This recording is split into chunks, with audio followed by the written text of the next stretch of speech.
अस्सलाम वालेकुम स्टूडेंट्स। आज हम बहुत ही इम्पॉर्टेंट टॉपिक पढ़ने जा रहे हैं। टॉपिक ये है कि force on a moving charge in a uniform magnetic field. कि यूनिफॉर्म मैग्नेटिक फील्ड है, उसमें एक चार्ज मूव कर रहा है, उस पर हमने फोर्स मालूम करनी है कि इस चार्ज पर कितनी फोर्स लगेगी। इससे पहले हम एक कंडक्टर पर फोर्स मालूम कर चुके हैं कि एक कंडक्टर यूनिफॉर्म मैग्नेटिक फील्ड में रखा जाए तो उस पर कितनी फोर्स लगती है, और उसके लिए फार्मूला हम ये पढ़ चुके हैं, F = I L × B। ठीक है, ये फार्मूला हम एक कंडक्टर की सूरत में पढ़ चुके हैं। तो अब हमने चार्ज पर मालूम करनी है फोर्स। अगर एक चार्ज मूव कर रहा है तो उस पर फोर्स कितनी लगेगी, कि यूनिफॉर्म मैग्नेटिक फील्ड में है।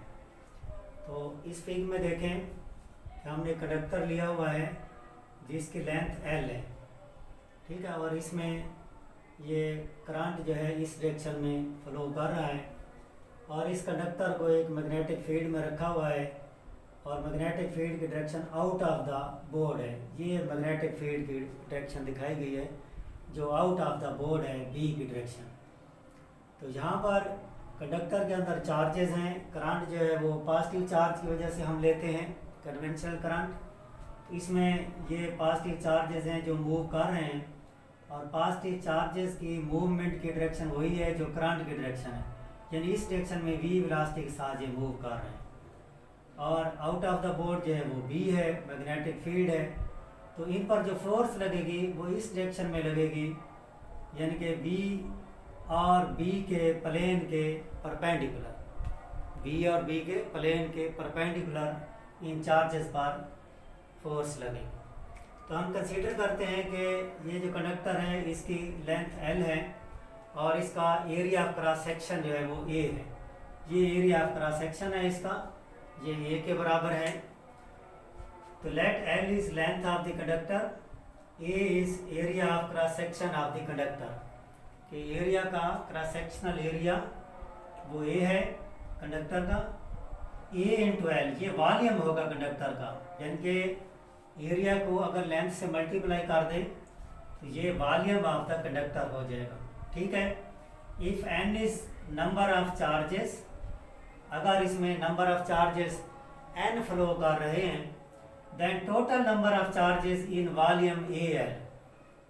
तो पूरे वॉल्यूम में कितने चार्जेस होंगे, तो हम n से उसे मल्टीप्लाई कर देंगे, वॉल्यूम को n से मल्टीप्लाई कर देंगे, यानी कि टोटल नंबर ऑफ चार्जेस से।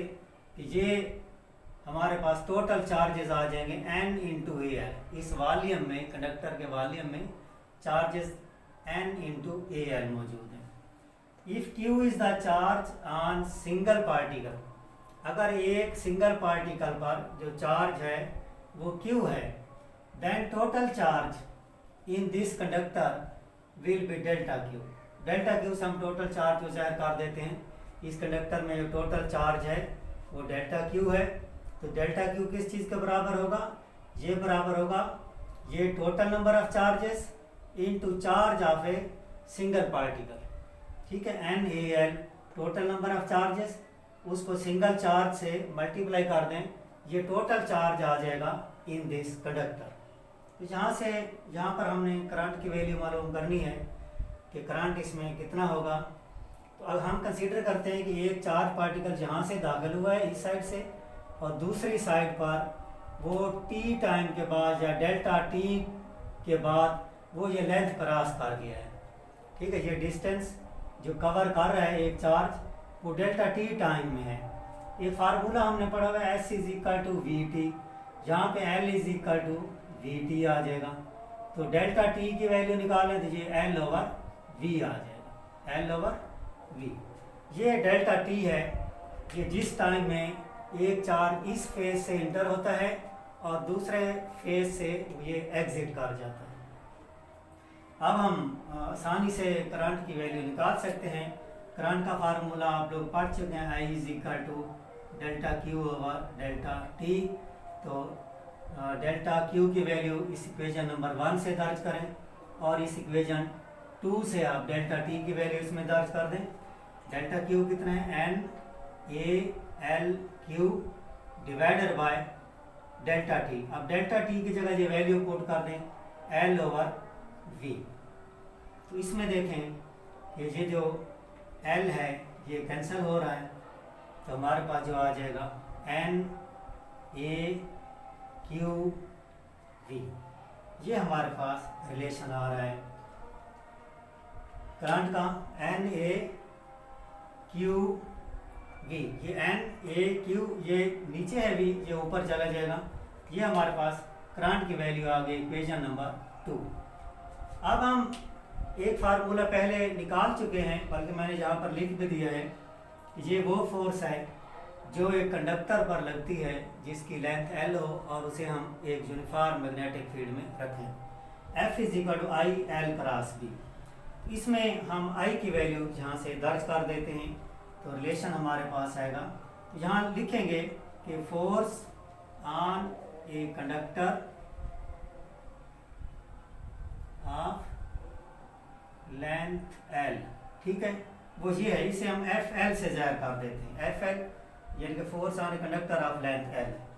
तो अब इसमें फार्मूला दर्ज कर दें, वैल्यू रख दें आई की वैल्यू फ्रॉम इक्वेशन 2 इसमें पुट करें, एन ए क्यू वी, ठीक है, ये आई की जगह, और साथ L cross B, L cross B ये इसमें रख दें। ये है force on a current carrying conductor in a uniform magnetic field. Uniform magnetic field में जो करंट कैरिंग कंडक्टर हमने रखा है उस पर ये फोर्स लगेगी जिसमें हमने आई की वैल्यू दर्ज की है। ठीक हो गया। अब इसमें देखें, थोड़ा सा गौर करें कि आई की डायरेक्शन कौन सी है। ये करंट की डायरेक्शन है, ये वाली दिखाई है पहले। तो चार्जेस भी इसी डायरेक्शन में जा रहे हैं, जिनके वेलोसिटी और करंट की डायरेक्शन एक ही है। और जो लेंथ होती है कंडक्टर की, उसकी डायरेक्शन कौन सी होती है? उसकी डायरेक्शन वही होती है जो लेंथ की, जो करंट की डायरेक्शन हो। करंट इस डायरेक्शन में मूव कर रहा है, करंट इस डायरेक्शन में जा रहा है, लिहाजा लेंथ की जो डायरेक्शन है वो भी यही है, जिनके वेलोसिटी और लेंथ की एक ही डायरेक्शन है। वेलोसिटी और लेंथ की एक ही डायरेक्शन है। तो इस पर थोड़ा सा गौर करेंगे, हमने थोड़ी सी इसमें चेंज करनी है। तो वेलोसिटी वेक्टर को हम लिख सकते हैं v इंटू वी हैट, ठीक है। सिमिलरली एल वेक्टर को लिख सकते हैं l इंटू एल हैट। ये वेक्टर वाले चैप्टर में पढ़ा था कि एक वेक्टर को ऐसे लिखा जाता है, ये मैग्नीट्यूड है और ये उसकी वेक्टर की डायरेक्शन है। इसमें देखें जो v हैट है ये l हैट के बराबर है। v hat is equal to l hat, कि ये तो यूनिट वेक्टर हैं वो एक ही डायरेक्शन में है। यूनिट वेक्टर्स की जो मैग्नीट्यूड है वो सेम है और जो डायरेक्शन है वो भी सेम है। v वेक्टर को v into V hat, l vector को l इंटू एल हैट। अब जहाँ पर देखें v और l वेक्टर इस्तेमाल हो रहे हैं, v और l वेक्टर इस्तेमाल हो रहे हैं, इसे हम लिख सकते हैं v into L hat, l into L hat, l into L hat, या इसे जो लिख दें v L hat into L, जगह चेंज कर दें, ठीक है। और आगे हम इसे लिखते हैं v हैट इंटू एल। ये कैसे आ गया है? ये देखें, ये जो v हैट मैंने लिखा है एल हैट की जगह, ठीक है, क्योंकि v हैट एल हैट के बराबर है। v hat is equal to L hat. ये यूनिट वेक्टर है और एक ही डायरेक्शन में है। देखिए v और l एक ही डायरेक्शन में है, तो यूनिट वेक्टर इनके एक ही डायरेक्शन में होते हैं, मैग्नीट्यूड में बराबर है, डायरेक्शन भी सेम है। लिहाजा जहाँ पे v हैट है वहाँ पे l हैट हम लिख सकते हैं।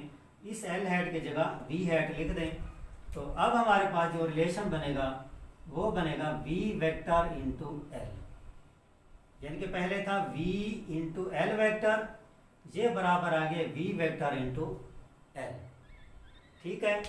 ये थोड़ी सी इसमें कॉम्प्लिकेशन है, तो इतनी कॉम्प्लिकेटेड भी नहीं है, उम्मीद है आप लोगों को समझ आ गया होगा। तो अब जहाँ पर हम जहाँ वेलोसिटी है, ठीक है, वहाँ पे वेलोसिटी वेक्टर लिख देते हैं, और जहाँ पे लेंथ एल वेक्टर है वहाँ पे सिंपल एल दर्ज कर देते हैं। तो ये रिलेशन आ जाएगा हमारे पास एन ए क्यू, ठीक है, और एल को बाहर लें, वी को अंदर लिख देते हैं, V vector into V, V vector into V. किसकी जगह लिखा है? ये वी एल वेक्टर को वी वेक्टर इंटू एल लिखते हैं। वी वेक्टर को ब्रैकेट में ले जाएं क्रॉस प्रोडक्ट में, और जो लेंथ है अब वो स्केलर है उसे बाहर लें। ये फोर्स है एक कंडक्टर पर। हमने फोर्स मालूम करनी है सिंगल चार्ज पर कि एक चार्ज पर कितनी फोर्स लगेगी।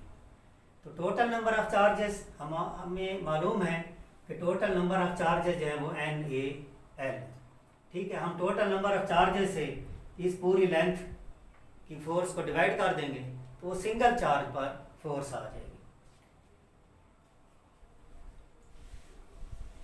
ज़हन में रखें total number of charges,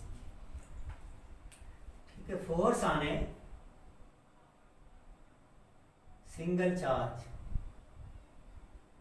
charge पर जो फोर्स लगेगी that is equal to F is equal to F L divided by N A L, total number of charges, total number of charges, ठीक है। इससे हम इसको डिवाइड कर देंगे। अब वैल्यूज दर्ज कर दें। यहाँ पर एफ एल जो है वो हमारे पास है N A Q L into V cross B divided by N A L. अब इसमें जो चीज़ कैंसिल होती है उसे कैंसिल आउट कर दें। एन कैंसिल हो रहा है, ए बी कैंसिल हो रहा है, एल भी कैंसिल हो रहा है, लिहाजा F is equal to Q into V cross B, ठीक है। ये फोर्स जो है वो वेक्टर है, लिहाजा यहाँ पर वेक्टर की साइन पुट कर F is equal to Q V cross B. ये क्रॉस प्रोडक्ट की फर्स्ट ईयर में एग्जांपल के तौर पर भी हमने पढ़ा था। Force on a single charge particle moving in a uniform magnetic field experiences a force, this force is equal to Q into V cross B. Q क्या है? चार्ज है जो इसमें मूव कर रहा है। वी क्रॉस बी वेलोसिटी और magnetic field का क्रॉस प्रोडक्ट है। इस फोर्स की जो डायरेक्शन होगी और वी और बी के प्लेन के परपेंडिकुलर होगी। अब जहाँ पर देखें बी इस तरह है, ठीक है, और वी जो है वो इस डायरेक्शन में है। बस ये कंडक्टर इस तरह ऐसे रखा हुआ है, वी इस डायरेक्शन में है, बी ऊपर की तरफ है। तो इस पे बल्कि ऐसे ले लेते हैं कि चार्ज जो है इस डायरेक्शन में जा रहा है, बी इस डायरेक्शन में है। हमने इस पर फोर्स मालूम करने कि फोर्स इस चार्ज पार्टिकल पर किस डायरेक्शन में लगेगी। तो वी क्रॉस बी हमने लेना है थ्रू स्मॉल रहेगा। तो वी क्रॉस बी को ऐसे रोटेट करेंगे, ये इसका एक्सेस का रोटेशन बनेगा। तो ऐसे जब रोटेट करेंगे थंब जो है वो आउट ऑफ द बोर्ड है। तो ये डायरेक्शन होगी force on a single charge particle जो एक मैग्नेटिक फील्ड में मूव कर रहा है। राइट हैंड रूल से हम ये फोर्स निकाल सकते हैं। अब इस फोर्स को हम फार्मूले को आप यूँ भी लिख सकते हैं, क्रॉस प्रोडक्ट ख़त्म करके जो साइन थीटा वाला फार्मूला होता है वो भी यूज़ कर सकते हैं कि F is equal to Q V B sine theta, ठीक है, Q V B sine theta. तो ये फोर्स मैक्सिमम उस वक्त होगी जब बी और बी के दरमियान एंगल 90 डिग्री का होगा। तो ये इस फोर्स की डायरेक्शन राइट हैंड रूल से निकाली जा सकती है जो बी और बी के प्लेन के परपेंडिकुलर होगी। बहुत ही इम्पॉर्टेंट क्वेश्चन है कि इसमें ये तो एक चार्ज पर फोर्स है क्यू चार्ज पर। अब क्यू हम नहीं जानते कि ये क्यू चार्ज ये पॉजिटिव चार्ज है या नेगेटिव चार्ज है, ये इलेक्ट्रॉन है या प्रोटॉन है, इसके बारे हम नहीं जानते। अगर जहाँ पर इलेक्ट्रॉन हो या प्रोटॉन हो, अगर Q जो है वो प्लस ई के बराबर है प्रोटॉन के बराबर, और Q जो है वो माइनस ई इलेक्ट्रॉन के बराबर है, तो फिर इस फोर्स को हम कैसे लिखेंगे? तो Q जहाँ पर लिखा हुआ है वहाँ पे हम E दर्ज कर देंगे, ठीक है। Force on a proton is equal to E V B sine theta होगी, और फोर्स ऑन एन इलेक्ट्रॉन वो होगी minus E V B sine theta. तो इन फार्मूले से ये भी पता चल रहा है कि इलेक्ट्रॉन और प्रोटॉन पर मैग्नेटिक फोर्स जो है वो अपोजिट डायरेक्शन में लगेगी। ठीक है, अगर इलेक्ट्रॉन जो है प्रोटॉन बाहर की तरफ आएगा तो इलेक्ट्रॉन इसके अपोजिट इनटू द बोर्ड जाएगा, क्योंकि जहाँ पर जो है वो माइनस ही हम ले रहे हैं। ठीक है, अपोजिट डायरेक्शन में ये अभी डायरेक्शन में निकाली है, तो ये प्रोटॉन पर डायरेक्शन निकाली है जो आउट ऑफ द बोर्ड है, जो आउट ऑफ द पेपर है। अगर जहाँ पे इलेक्ट्रॉन मूव कर रहा हो तो वो इन टू द बोर्ड या इन टू द पेपर इस पर फोर्स लगेगी। अब हम फोर्स की डायरेक्शन देखते हैं कि फोर्स एक इलेक्ट्रॉन पर या प्रोटॉन पर किस डायरेक्शन को लगती है। ये आपके सामने वही कंडक्टर है जिसमें करंट की डायरेक्शन दिखाई गई है। करंट की डायरेक्शन जो है वो बी के परपेंडिकुलर है। तो जो डायरेक्शन फोर्स की होती है वो वी और बी के प्लेन के परपेंडिकुलर होती है। जैसा कि इसमें दिखाया गया है कि ये करंट की डायरेक्शन है, यानी कि वेलोसिटी की डायरेक्शन भी यही है, और बी की डायरेक्शन इसके बिल्कुल परपेंडिकुलर है। तो वी और बी जिस प्लेन में है उस प्लेन के परपेंडिकुलर डायरेक्शन होगी उस फोर्स की जो फोर्स कंडक्टर पर लग रही है। F is equal to Q into V cross B. ठीक है, ये फार्मूला है। अब देखें ये V इस डायरेक्शन में है करंट की डायरेक्शन में और B ऊपर की तरफ है, तो हम V क्रॉस B लेंगे। V को हम रोटेट करेंगे B की तरफ थ्रू स्मॉलर एंगल। तो ये देखिए ये एक्सिस ऑफ रोटेशन है, तो इसको हम ऐसे पकड़ेंगे और फिंगर्स हम V से B की तरफ रोटेट करेंगे, तो थंब मेरा जो है ऊपर की तरफ है। इसका मतलब ये है कि यहाँ जो फोर्स लगेगी इस चार्ज पार्टिकल पर वो अपवर्ड होगी। और ये चार्ज पार्टिकल कौन सा है? ये पॉजिटिव चार्ज है, क्योंकि करंट पॉजिटिव चार्ज की वजह से है। ठीक है, यहाँ हम इस तरह देख लेते हैं कि ये नॉर्थ पोल है मैग्नेट का और ये साउथ पोल है। ये मैग्नेटिक फील्ड की डायरेक्शन दिखाई गई है, जो रेड लाइंस हैं ये नॉर्थ से साउथ पोल की तरफ है। तो इसमें एक पार्टिकल इंटर होता है, यानी कि ये प्लस चार्ज है। प्लस चार्ज इसमें इंटर होता है ऐसे। ठीक है, इसकी वेलोसिटी की डायरेक्शन जो है ना वो ये वाली है। अब इसमें देखें कि ये V है और ये B है। V और B, ये V इस डायरेक्शन में है। ठीक है, B जो है वो ऊपर की तरफ है, तो V क्रॉस B हम लेंगे तो यही अपवर्ड। तो ये पॉजिटिव चार्ज है, यहाँ जैसे ही इस मैग्नेटिक फील्ड में एंटर होगा तो ये अपवर्ड को मूव करेगा ऊपर की तरफ, यानी कि out of the board, out of the paper. ये पॉजिटिव चार्ज है, प्रोटॉन अपवर्ड आएगा। जो इलेक्ट्रॉन है वो बिल्कुल इसके अपोजिट जाएगा, वो डाउनवर्ड जाएगा, क्योंकि उसमें वेलोसिटी की डायरेक्शन अब ये नहीं रहेगी, बल्कि वेलोसिटी की डायरेक्शन ये वाली होगी। इलेक्ट्रॉन जो है वो प्रोटॉन के अपोजिट डायरेक्शन में मूव करता है। ठीक है, अब ये V क्रॉस B होगा। ये V है, V क्रॉस B हम ऐसे लेंगे, तो यहाँ पर वही पॉइंटर रखते हैं और ये पॉइंटर एक्सिस ऑफ रोटेशन। अब इसमें देखें V को B की तरफ हमने रोटेट करना है, V को B की तरफ रोटेट करना है, यानी कि ये V है, V को B की तरफ ऐसे रोटेट करेंगे तो ये देखें थंब नीचे है डाउनवर्ड, तो इलेक्ट्रॉन डाउनवर्ड जाएगा, यानी कि इनटू द बोर्ड होगा, और प्रोटॉन जो है वो आउट ऑफ द बोर्ड होगा। तो मैंने यहाँ पर एक ये मॉडल सा बनाया भी है, अगर आप लोगों को समझ आ जाए इसकी, कि ये देखें कि ये एक नॉर्थ पोल है मैग्नेट का और ये साउथ पोल है। ठीक है, और ये जो मैग्नेटिक फील्ड लाइन्स है ये नॉर्थ से साउथ की तरफ है। ये पार्टिकल आ रहा है। ठीक है, पार्टिकल इस डायरेक्शन में दाखिल होता है, तो ये वेलोसिटी की डायरेक्शन है और ये B की डायरेक्शन है। ठीक है, तो हमने लेना है V क्रॉस B। तो ये एक्सिस ऑफ रोटेशन मैंने बनाया हुआ है, तो हम एक्सिस ऑफ रोटेशन को ऐसे पकड़ेंगे, फिंगर्स कर्ल करेंगे V से B की तरफ। ये V है और ये ऊपर की तरफ B है, तो V क्रॉस B हम ऐसे फिंगर्स रोटेट करेंगे, थंब जो है वो ऊपर की तरफ है यानी अपवर्ड। तो प्रोटॉन जो है वो अपवर्ड आएगा, जो इलेक्ट्रॉन होगा वो डाउनवर्ड जाएगा। ठीक है, तो ये डायरेक्शन मैंने बनाई हुई है, ये प्रोटॉन की है, ये ऊपर की तरफ है, डिफ्लेक्ट हो जाएगा।